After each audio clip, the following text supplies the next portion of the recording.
Hi, I'm Sarah from The Upcoming. Thank you so much for taking the time to speak with us.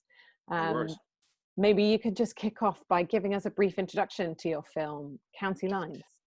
Yeah, so the film, obviously it's called County Lines, and it examines what has become a national crisis in the UK of drug distribution, and where vulnerable children and vulnerable adults are exploited along and within these very rigorously organized and ruthless drug distribution lines. And I've been a youth worker for 11 years. And in 2015, I worked with a group of young people who were being exploited and traumatized by County Lines criminal networks. Up until that point, I was developing as a filmmaker, but I'd never brought those two worlds together, my youth work and my filmmaking. And after working with that group of young people, I felt really compelled to do that. And County Lines is the result. And watching the film, I mean, there's a real sort of gritty authenticity to it, which I guess is, very much informed by your own experiences.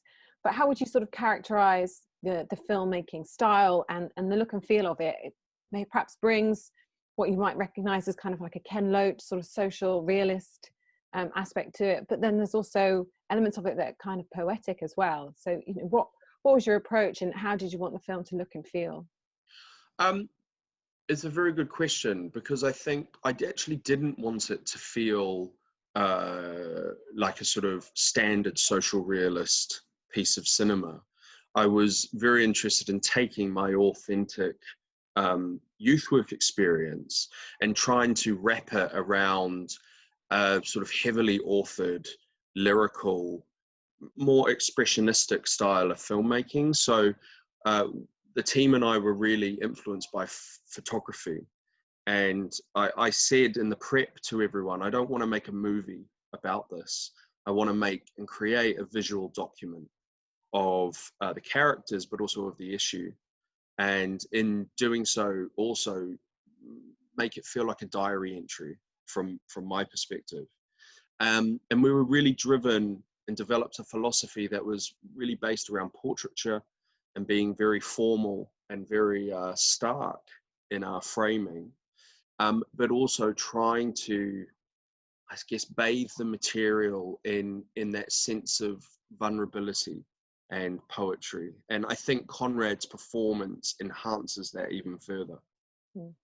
And coming to Conrad Khan, I mean, sort of, he's a little bit older than the 14 years of his character, but still a young lad new to film. So what made you decide on this young actor? And I guess, was there some kind of risk in a way, because your film rests so heavily on his performance, and then also his work with Harris Dickinson, I remember being brilliant in Beach Rats, and also Ashley Madekwe.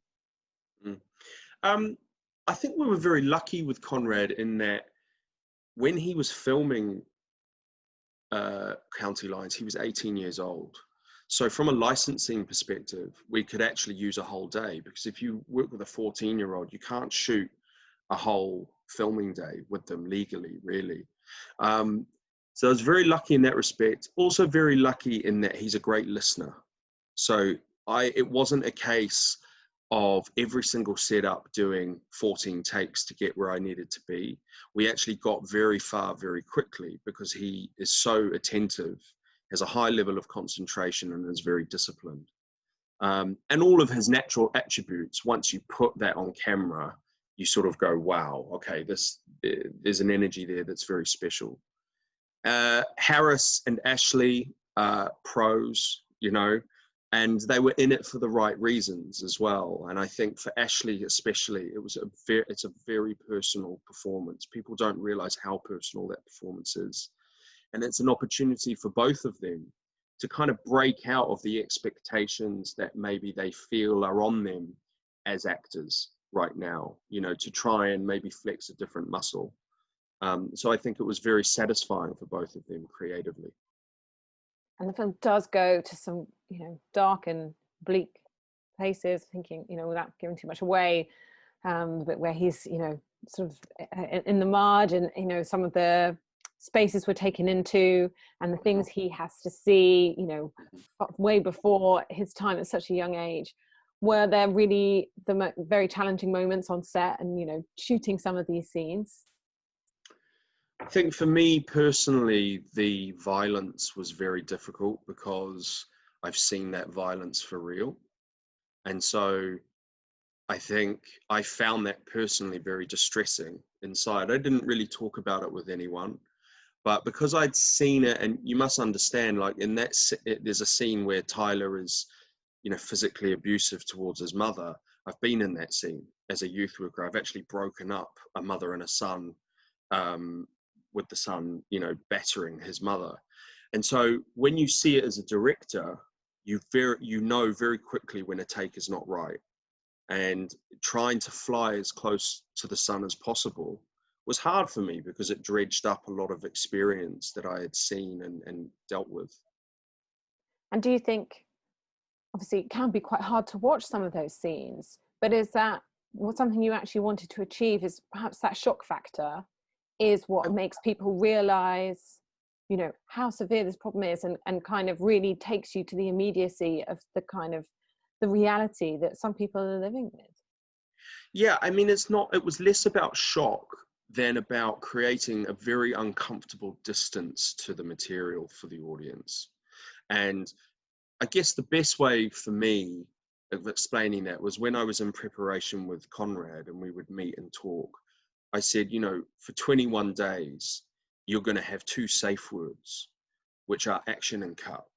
And what happens between those words will be tough, and I'm going to push you, but you will have those two safe words that will allow you to know when things are over. Children who are really being exploited don't have those safe words, you know? And so that's the responsibility of the actors. And they took that responsibility on and were very brave in how they wanted to keep pushing. So I was satisfied, you know, so I'm very thankful to them.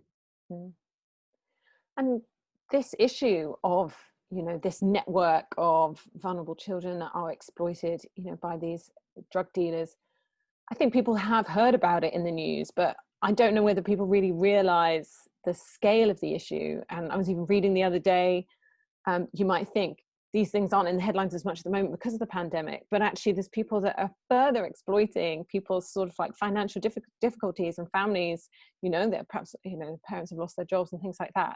So how much of this issue, you know, what is the scale of this issue, and is it actually worrying that it might be getting worse?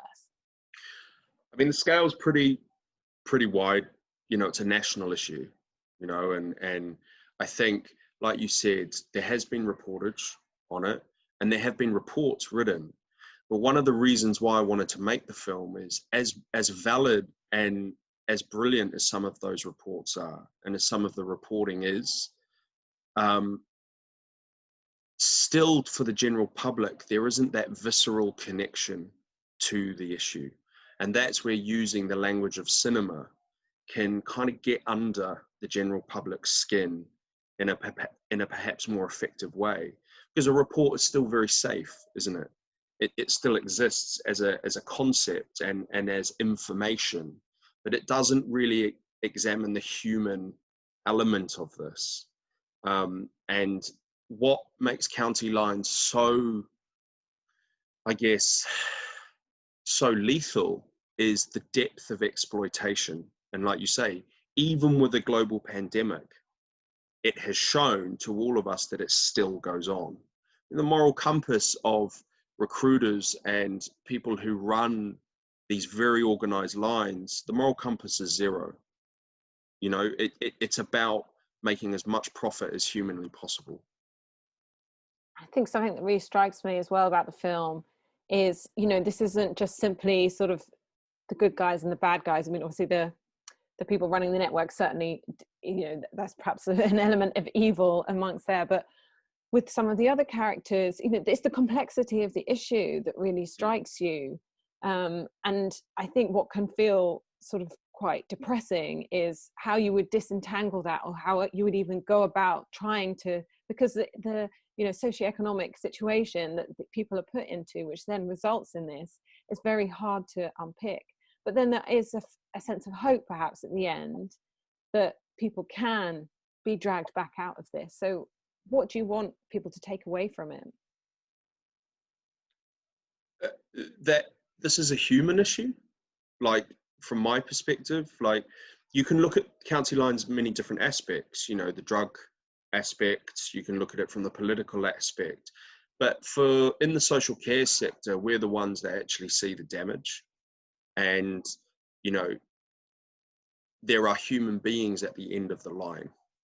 And if you damage and rupture someone's vulnerability to such an extent, it's very, very hard to rebuild that person, because trust has been annihilated, and also the sense of shame and the sense of degradation. And so the question that the film poses is exactly what you felt, which is, are we supporting children like Tyler, mothers like Toni, educational settings like the one that he's at? Are we supportive enough? Are we understanding enough of actually how complex this is and of how deep that damage runs? And I would argue that as of today, no, we're not. No, we're not. And how does it feel to be putting your film out in this particular moment in time? I guess obviously it's a sad thing about people not being able to get to the cinema, or who knows, maybe in December we'll be back, but does it feel like an interesting moment to be putting this film out? Yeah, it does. It does. I think it's interesting, isn't it? Because if you were to look at the central ethic of the film, which is about, you know, exploitation and the near annihilation of vulnerability, this year we've all on this planet experienced vulnerability in some way, shape, or form. So I would hope that perhaps there would be maybe a certain degree more of compassion towards the material, because we've all had a little tinge of helplessness, you know, and maybe that will enhance people's understanding. It's hard to tell, but I feel good to release it. You know, it's been a big old journey. And it's kind of, I think, like, you know, like I said, it's a diary entry for me, and, you know, showing someone your diary is pretty nerve-wracking, but at the same time, I think that's what separates artists from, you know, say normal people, if you like, is that's the compulsion, is to share that material. So yeah, it's thrilling, but it's also nerve-wracking as well. And can you quickly tell us what you might work on next? Have you already got that in mind, or are you kind of letting this one sort of sink in? No, I'm working on something. I'm working on a ghost story, a contemporary ghost story, hopefully set in Nottingham, hopefully. So I think it would be really lovely to work in a city like that, see it in a kind of heavily authored cinematic way. And if you were to have you seen Atlantiques? No. Okay, so you put Atlantiques, Shoplifters, David Fincher's Zodiac, and Burning, the Korean film, together, give it a stir, and that's what this project will hopefully be. Amazing. Can't wait to see that as well then. I think I'm out of time, but thank you so much for sharing all that with us, and no worries, Sarah. Best of luck with this film in the coming weeks. So thank you very much for the support. I really appreciate it. Yeah, thanks a lot. Cheers, all Henry. Right. Bye, Sarah.